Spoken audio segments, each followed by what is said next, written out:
এই মুহূর্তে তার অবস্থাটা কেমন থাকে, এটা আমরা সবাই অবলম্বন করতে পারি।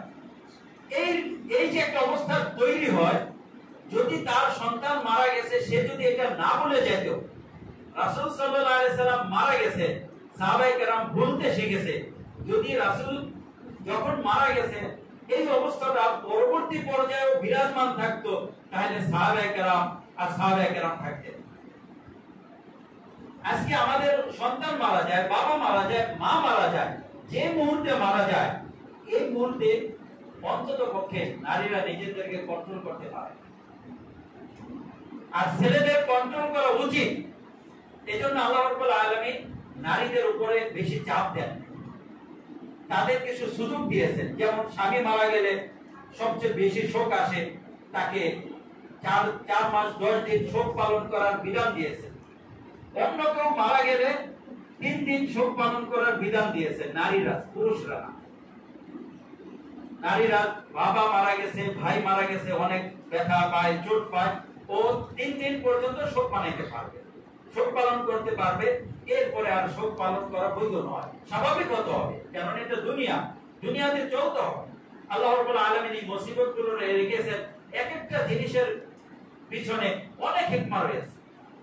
এজন্য কিয়ামতের ময়দানে যখন তাকদীরের বিষয়টা একটা মজার বিষয়, তাকদীর যখন স্পষ্ট হবে, তখন কেউ কাউকে দোষারোপ করবে না, আল্লাহকে কেউ দোষারোপ করবে না।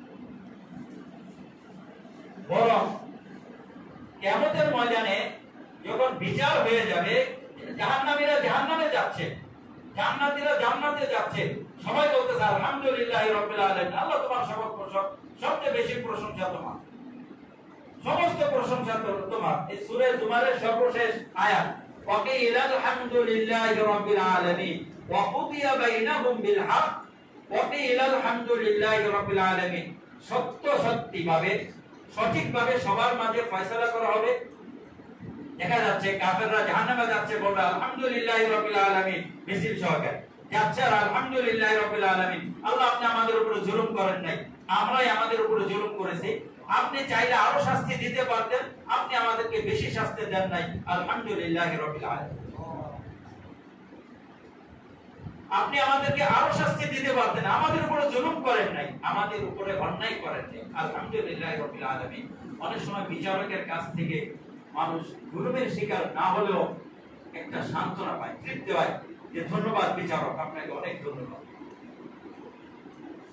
আর যারা জান্নাতে যাবে তারা দুইটা কারণে, একটা আল্লাহ রাব্বুল আলামিনের অনুগ্রহে ঈমান এনেছে, আবার তাদের আল্লাহ রাব্বুল আলামিন অনুগ্রহ করে তাদের গুনাহগুলো মাফ করেছেন।